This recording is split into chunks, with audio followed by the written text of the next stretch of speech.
How Rocket Learned to Read by Tad Hills. Rocket loved to play.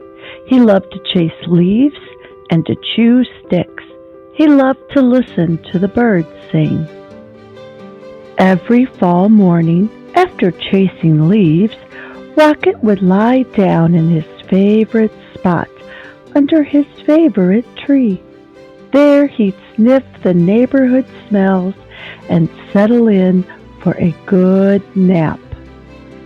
But one day, a little yellow bird startled Rocket.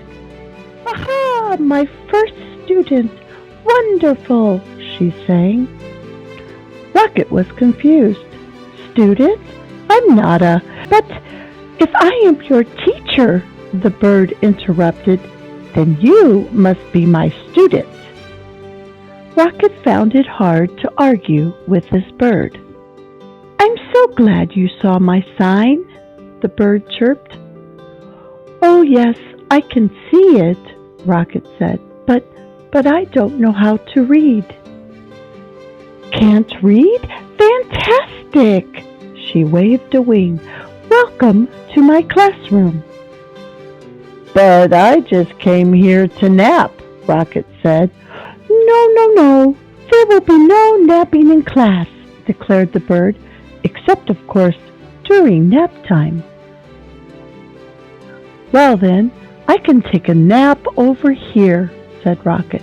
"I've had a very busy morning." "Not to worry. I'll be around every day," chirped the bird, "until the weather turns." As Rocket breathed in the crisp air, the little yellow bird hung her banner. "Ah, the wondrous, mighty, gorgeous alphabet," she marveled, "where it all begins." Opening up a book, the bird began to read. She sang out a story of an unlucky dog named Buster who'd lost his favorite bone. A cool breeze carried her lively voice across the yard. At first, Rocket was disturbed. But before long, he found himself captivated. To Rocket, the story was as delicious as the earthy smells of fall. It was as exciting as chasing leaves. He closed his eyes and listened to every word. "As Buster dug and dug under the lilac bush," the bird read, "he felt something familiar." Rocket waited. Was it the bone? He wondered. Silence. Was it the bone? He called to the bird. More silence. Was it the bone? Rocket hollered. Suddenly he was rushing to the tree. "Well, was it?" But the little yellow bird was gone. The next morning, Rocket arrived early. At last, the little yellow bird appeared. "Hello! How wonderful to see you in class," she chirped. "I can tell by your waggy tail that you are well rested." "I'd like to hear the end of the story, please," said Rocket.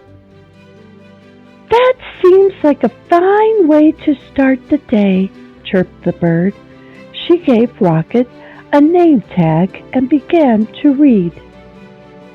Every day, Rocket returned to the little yellow bird's classroom. In the morning, the bird taught him a new letter, until he had learned all of the wondrous, mighty, glorious alphabet.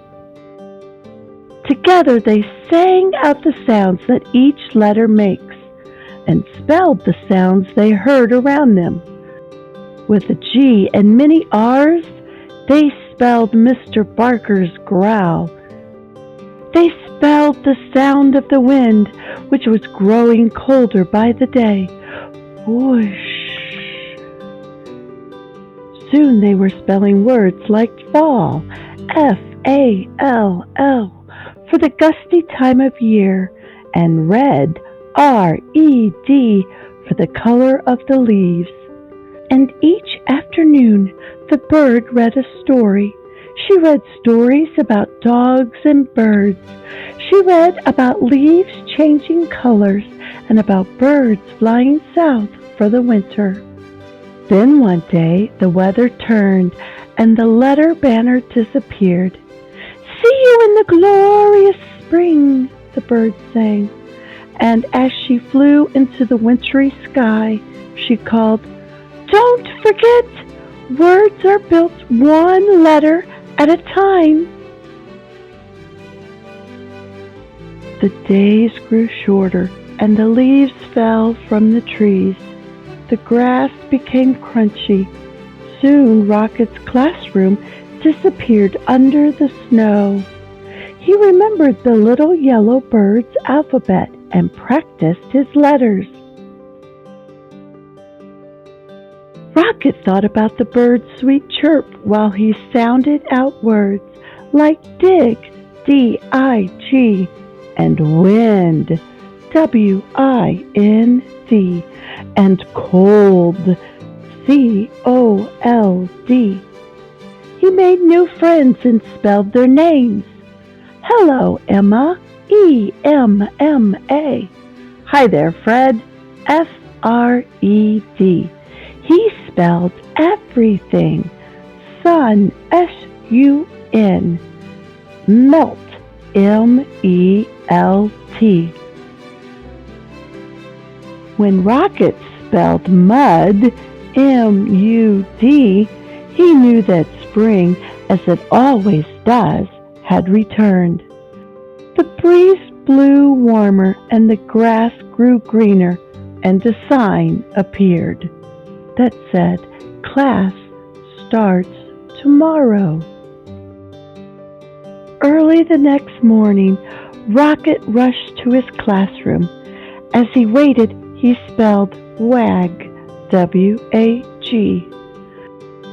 Soon the little yellow bird arrived. "Aha, my star student," she sang. "How wonderful to see you. I can tell by your waggy tail that you are ready for class." Then together they began to read. They read stories about birds flying north in the spring. They read stories about picnics in the warm sun.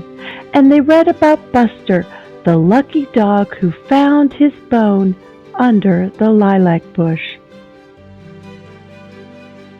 And when they were done, they read it again and again and again.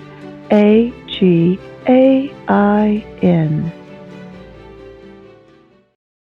Hi friends, thanks for watching Storytime with Lorelei. Don't forget to click like and share this video with your friends. See you next time. Bye.